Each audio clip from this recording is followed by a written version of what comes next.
हाँ जी, good morning students. बातें चल रही थी बियर लैम्बर्ट लॉ। ठीक है, लास्ट क्लास में जब अपन ने लैम्बर्ट लॉ पढ़ लिया था, मैंने बोला था बियर किस पे, यहाँ से लगा लेना, इसको नोट लगा के लिख लेना चाहे। बियर ने इस नियम को विलियनों पर लागू करके एक नया नियम दिया और जिसे बियर लैम्बर्ट नियम कहते हैं। बड़ा इंटरेस्टिंग है बेटा, बहुत इंटरेस्टिंग एग्जांपल है ये। ठीक है, बियर लैम्बर्ट, बियर मतलब अब क्या कर दिया उसने गुरुजी, अब उसने उसको खोखला पात्र लिया और उसमें क्या डाल दिया, बियर डाल दी। बियर मतलब विलियन डाल दिया कोई। ठीक है, अरे बियर उसका नाम था टंटो का, ये मत समझ लेना कि उसने बियर डाल दिया इसलिए उसका नाम बियर लैम्बर्ट पड़ गया, नहीं, बियर उसका नाम था बेटा। ठीक है, देखिएगा अब इसमें क्या होता है। इस नियम के अनुसार एक वर्णी प्रकाश को किसी अवशोषक पदार्थ के विलियन, आ गया ना विलियन, वहां पे क्या था, अवशोषक ठोस पदार्थ, यहाँ पे क्या लिख दिया इसने, इस नियम के अनुसार एक वर्णी प्रकाश सोर्स को किसी अवशोषक पदार्थ के विलियन में से गुजारने पर इसके द्वारा तय की गई दूरी के साथ साथ तीव्रता में कमी आपतित प्रकाश की तीव्रता के साथ साथ विलियन की सांद्रता के भी समानुपाती होगी। क्या लाइन है, कोई पल्ले ही ना पड़ी सर, पल्ले पड़ेगी इधर देख। पहले तो केवल क्या था, इसकी दूरी थी, इसकी मोटाई थी जो कितनी थी, x थी। ठीक है, इसकी दूरी क्या थी बेटा, x थी। अब इसने इसमें क्या डाल दिया, इसमें गुरुजी कोई सॉल्यूशन डाल दिया, क्या डाल दिया इसमें, सॉल्यूशन डाल दिया इसने। ठीक है, अब मैं यहाँ से क्या डाल रहा हूँ, कोई लाइट सोर्स डाल रहा हूँ, कौन सा, एक वर्णी प्रकाश सोर्स। क्या है, एक वर्णी प्रकाश स्रोत। ठीक है, स्रोत है। यहाँ से मैंने लाइट डाल दी इसके ऊपर, क्या डाल दी बेटा, लाइट डाल दी। देख रहे, बड़ा इंटरेस्टिंग कारनामा किया उसने, लाइट डाली। अब बता, इस लाइट की जो आपतित किरण की तीव्रता आई नोट और निकलने वाली किरण की तीव्रता क्या थी बेटा, आई टी। ठीक है, अब जो आपतित प्रकाश की किरण की जो तीव्रता है ना, वो किसके साथ, इसकी थिकनेस के ऊपर तो डिपेंड करेगी, मतलब इसकी जो लंबाई है ना, ये इसकी आपतित किरण की तीव्रता को कम करेगी। इसके साथ साथ इस विलियन की जो सांद्रता है ना, सांद्रता को अपन किसे दिखाते हैं, कंसंट्रेशन से, और कंसंट्रेशन को सी से दिखा दिया। अब देख, विलियन की तय की गई दूरी मतलब x के ऊपर तो डिपेंड करेगी, इसके साथ साथ प्रकाश की तीव्रता किसके साथ साथ विलियन की सांद्रता की भी क्या होती है, समानुपाती होगी। विलियन की सांद्रता की भी क्या होगी, समानुपाती होगी। ठीक है, तो क्या लिखेंगे, माइनस का delta I upon delta X is directly proportional to I dot C. ये सी क्या है, मेरी सांद्रता है। सी क्या है बेटा, सांद्रता है। तेरे पल्ले नहीं पड़ रहा, मेरे को पता है, क्योंकि डेफिनेशन कुछ और बोल रही है और मैं ये एक्सप्रेशन कुछ और लेके आ रहा हूं। देख, आपतित प्रकाश की तीव्रता में कमी को किसे दिखाऊंगा, डेल्टा आई से। किसे दिखाऊंगा, डेल्टा आई से। ठीक है, ये किसके समानुपाती होगी गुरुजी, ये सांद्रता क्या है, सी। ठीक है, थिकनेस क्या है, मोटाई कितनी है, डेल्टा एक्स। ठीक है, डेल्टा एक्स, और आपतित किरण की तीव्रता ये आई। ठीक है, ये तेरा आई। बैठ गई बात समझ में। तो डेल्टा आई इज, माइनस का डेल्टा आई क्यों बोला, क्योंकि आपतित प्रकाश की तीव्रता में कमी। माइनस का डेल्टा आई किसको दिखा रहा है, आपतित प्रकाश की तीव्रता में कमी। किसके समानुपाती होगा, आई, आपतित किरण की तीव्रता। ठीक है, किरण की तीव्रता, सांद्रता और उसकी मोटाई के साथ साथ कमी को समानुपाती होता है। यही तो बोला इसमें, देख ले। इस नियम के अनुसार एवर्णी प्रकाश को किसी अवशोषक पदार्थ के विलयन में से गुजारा जाता है ना, तो उसके द्वारा तय की गई दूरी के साथ गुजारने पर इसके द्वारा तय की गई दूरी के साथ साथ तीव्रता में कमी किसकी, दूरी के साथ साथ तीव्रता में कमी आपतित प्रकाश की तीव्रता के साथ साथ विलयन की सांद्रता के भी समानुपाती होता। अब मैंने इस डेल्टा एक्स को इधर ले गया इसके नीचे, ठीक है, और इसके द्वारा मैंने ये इक्वेशन बना दी। ठीक है, चाहे तो तू यहां से लिख ले चाहे यहां से लिख ले, बात वही है। आई बात समझ। अब समानुपाती का चिन्ह उठाऊंगा तो केडेस, यहाँ पे मैंने समानुपाती स्थिरांक लगा दिया एक। ठीक है, जो केडेस वहां पे के था, यहाँ पे केडेस बोला। केडेस क्यों, क्योंकि वहां पे सी नहीं था, यहाँ पे सी है, इसलिए इसको मैंने केडेस लगा दिया। ठीक है, अब मैं क्या कर रहा हूँ गुरुजी, अब मैं इस आई को तो इधर भेज रहा हूँ। ठीक है, इस अक्स को तो इधर लेके जा रहा हूँ, डेल्टा एक्स को, माइनस को भी इधर लेके चला जाता हूँ और आई को इधर ले आता हूँ। तो डेल्टा आई अपॉन आई बराबर माइनस का केडेस सी डेल्टा एक्स। सी क्या है, विलयन की मोलर सांद्रता। सी क्या है, विलयन की मोलर सांद्रता। के क्या है, मोलर अवशोषण गुणांक। क्या लिखेगा, केडेस क्या है, मोलर अवशोषण गुणांक लिखेगा। केडेस को क्या लिखेगा बेटा, यहाँ पे समाकलन स्थिरांक, जिसे मोलर अवशोषण गुणांक कहते हैं। ठीक है, केडेस क्या है यहाँ पे, यहाँ केडेस क्या है, समाकलन स्थिरांक, अर्थात इसको मोलर अवशोषण गुणांक कहते हैं। ठीक है, ये मान नहीं है बेटा, मोलर अवशोषण गुणांक। अब मोलर, वहां पे अवशोषण गुणांक था, यहाँ पे क्या लगा दिया तूने, मोलर अवशोषण गुणांक। अब मोलर अवशोषण गुणांक क्यों, क्योंकि यहाँ पे मोलरता भी आ गई, सी सांद्रता आ गई ना, इसलिए इसको मोलर अवशोषण गुणांक बोला। जिसके मान अवशोषक पदार्थ की प्रकृति पर निर्भर करता है। केडेस का मान किसके ऊपर निर्भर करता है? अवशोषक पदार्थ की प्रकृति पर। अवशोषक पदार्थ कौन सा है? जो इसमें तू सॉल्यूशन डाल रहा है, इसके ऊपर भी निर्भर करता है। अब देख, ये तेरी इक्वेशन नंबर 4, क्योंकि पहले वाली सारी इक्वेशनों को 1 2 3 मानते आ रहा है ये। अब क्या करना है, इस इक्वेशन का वही क्या करना है गुरुजी, समाकलन करने पर समीकरण 4 को x बराबर 0 से x बराबर x पर समाकलन करने पर, क्या करने पर? समाकलन करने पर। ठीक है, स्क्रीनशॉट ले लेना लास्ट के अंदर जो है वो, या फिर तू इसको तेरे अकॉर्डिंग कैसे भी नोट्स बना लेगा।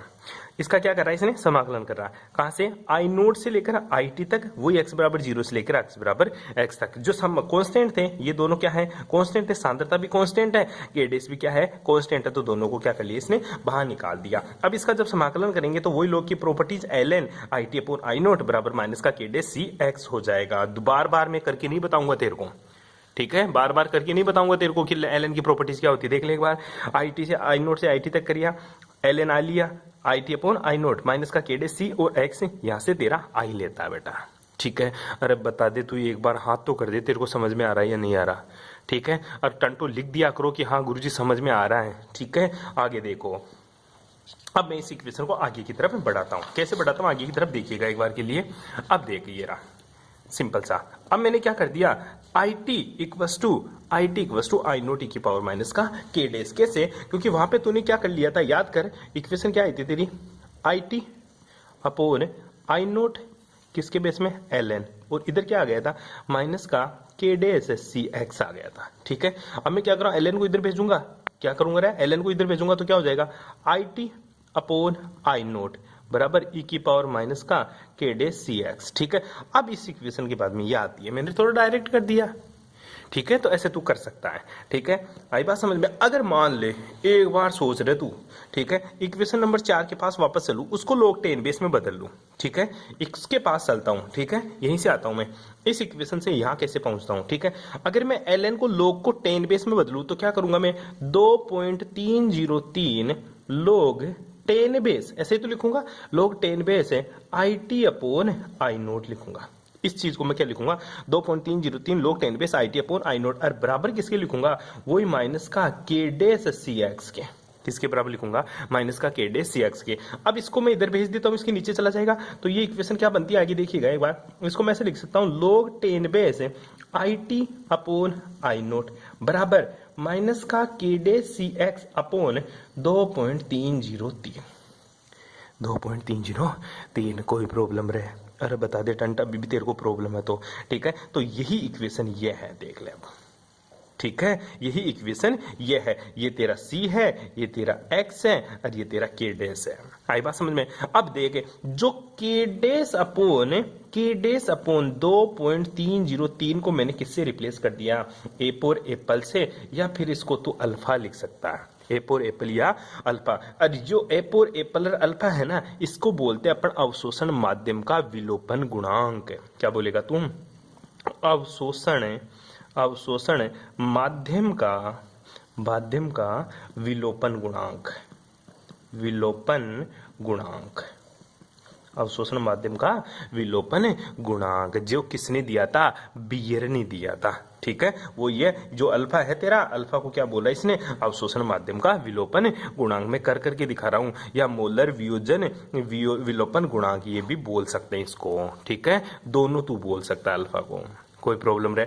अब अल्फा पुट कर दे किसकी जगह, के डेस 2.303 की जगह, तो log 10 base I T upon I note है, log 10 base I T upon I note बराबर अल्फा। अब इसको किससे प्रदर्शित कर दिया, इससे। किससे प्रदर्शित कर दिया, समेशन ऑफ से। किससे प्रदर्शित कर दिया बेटा, समेशन से। ध्यान देने ना, इस चीज को तू रिप्लेस कर सकता है, जो अल्फा है ना, इसको तू समेशन भी मान सकता है। क्या मान सकता है, इसको तू ये चीज भी मान सकता है, मोलर एक्सक्लूजन कोफिशिएंट, मोलर वियोजन गुणांक। ठीक है, अल्फा भी मान सकता है, ए भी मान सकता है, और ये भी मान सकता है, ये ले सारे वैल्यू तू मान सकता है बेटा इसको। ठीक है, ऐसे प्रदर्शित कर सकता है इसको। ठीक है, ये भी क्या, मोलर अवशोषण गुणांक कहलाता है। बैठ गई बात समझ में? ठीक है, इस प्रकार जो छठा नियम आता है, छठा बियर लेम्बर्ट का क्या है, गणितीय नियम है, गणितीय रूल से प्रदर्शित करता है। बैठ गई बात ये समझ में? अरे बैठा या नहीं बैठा ये तो बता दे कम से कम। सॉरी, इसको तू कुछ भी मान ले, अल्फा मान ले, चाहे ए मान ले है, चाहे इसको एप्सिलॉन मान ले, ठीक है। सारे के सारे क्या है, मोलर विलोपन गुणांक है। सारे के सारे क्या है, मोलर विलोपन गुणांक है, या मोलर विलोपन गुणांक, यहाँ पे विलोपन लिख लेना। क्या है, सारे के सारे मोलर विलोपन अवशोषक गुणांक, अवशोषकता गुणांक है। कोई दिक्कत यहाँ तक है, आई बात समझ में। यहाँ पे तेरा चैप्टर का ये बियर नियम खत्म हो जाता है। एक तो तेरे को हर बार पूछेगा या अभी भी पूछ सकता है, एग्जाम में आएगा। अब क्वेश्चन आता है बियर लैम्बर्ट नियम की सीमाएं लिखो, ठीक है। बियर लैम्बर्ट नियम की पहली सीमा तो यही है, हर डेफिनेशन में अपन एक ही बात करें, एक वर्णी प्रकाश, एक वर्णी प्रकाश, एक वर्णी प्रकाश, मोनो लाइट, ठीक है। तो पहली कमी यही है कि बियर का नियम केवल एक वर्णी प्रकाश के ऊपर लागू होता है, इसके अलावा हाँ ये लागू नहीं होता, खत्म। इसमें विलयन पर्याप्त तनु होना चाहिए। अगर तूने गाढ़ा विलयन ले लिया, बियर ने अगर गाढ़ा विलयन ले लिया, तनु नहीं लिया, अंदर ले लिया, तो लाइट पास ही नहीं होगी। ये भी इसकी दूसरी कमी देखने को मिलती है, ठीक है। इसके संपूर्ण प्रयोग में ताप का मान स्थिर होना चाहिए। आज बहुत बड़ी बात है भाई, कैसे, अगर तू लाइट डाल रहा है एक वर्णी प्रकाश सोर्स से, उस सॉल्यूशन के ऊपर लाइट डाल रहा है, तो ऐसा नहीं है कि लाइट की वजह से तेरा सॉल्यूशन गर्म हो जाए, नहीं भाई। वो सॉल्यूशन पहले जितना टेम्परेचर उतना ही टेम्परेचर अब होना चाहिए। लाइट का उस सॉल्यूशन का टेम्परेचर बदलना नहीं चाहिए, ये भी इसकी कमी है। क्यों, तू लाइट डालेगा तो टेम्परेचर बदलेगा, लेकिन बियर लैम्बर्ट ने इस चीज को बोला टेम्परेचर कांस्टेंट होना चाहिए। दूसरी विलयन में विलेय पदार्थ का स्कंदन नहीं होना चाहिए। स्कंदन का मतलब बेटा प्रिसिपिटेट नहीं बनना चाहिए। कहने का मतलब यह है कि अगर तू इस सॉल्यूशन के ऊपर लाइट डालेगा तो इस सॉल्यूशन में उपस्थित सॉल्वेंट और सॉल्यूट के मध्य कोई क्रिया नहीं होनी चाहिए। क्रिया होते ही सॉल्यूट क्या हो जाएगा, नीचे जम जाएगा। वो कारनामा भी नहीं होना चाहिए, वो कारनामा भी नहीं होना चाहिए। और लास्ट जो इसका है, ठीक है, वो पांचवा पॉइंट तू लिख लेना, विलयन में विलेय पदार्थ के कणों में कोई रासायनिक परिवर्तन नहीं होना चाहिए।